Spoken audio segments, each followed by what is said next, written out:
दो चीज़ बोलेंगे यहाँ पे। जैसे रेंडर लिस्ट है ना, रेंडर लिस्ट में क्या है कि डॉक्यूमेंट एलिमेंट लिस्ट आएगा। लिस्ट में क्या होगा कि उसमें एक क्रिएट एलिमेंट होगा एल वाला, और एल क्या कहाँ पे अपेंड हो जाएगा, यूएल पे, ठीक है। और फॉर ईच से यूज़र लिस्ट जो एरे बनाए हम लोगों ने, वहाँ से फॉर ईच पार आएगा और एल में वो घुस जाएगा।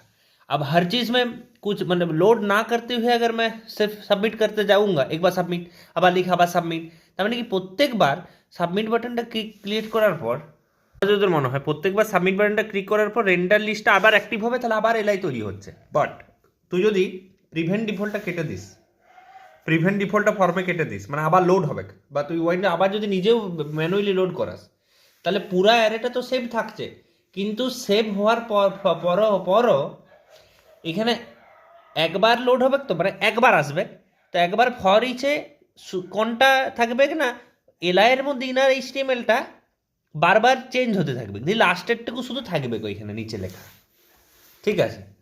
আর আমাদের জাভাস্ক্রিপ্ট যেমন ছিল না, যে আমরা টাইপস্ক্রিপ্ট লিখতাম, জাভাস্ক্রিপ্ট সেভ হতো, কম্পাইলারটা নিতাম, ওই আগের ভিডিওতে বলা ছিল। সেক্ষেত্রে এরকম এখানেও দেখ, এরকম এগুলো সব তৈরি হয়ে গেছে, এগুলো নিজেকে করতে হয় না, প্রত্যেকবার প্রজেক্ট বানানোর সময় এটা করতে হবে। ভাইট রিয়াক্ট কিছু আনতে হয়, দিয়ে এনপিএম ইনস্টল মারতে হয়, দেন এই যে এখানে দেখ ডিস্টার হয়ে যাবে, ঠিক আছে। এইচটিএমএল এর মধ্যে ওইটা লেখা থাকবে, আর দেখ ইন্ডেক্স, আর দেখ এসআরসি আর পাবলিক, এগুলো সব লেখা থাকবে সোর্স।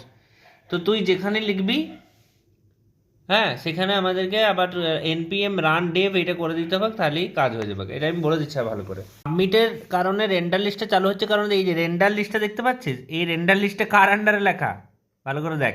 এই রেন্ডার লিস্টে লেখা হচ্ছে হ্যান্ডেল সাবমিটের মধ্যেই, বুঝছিস, তার জন্যে।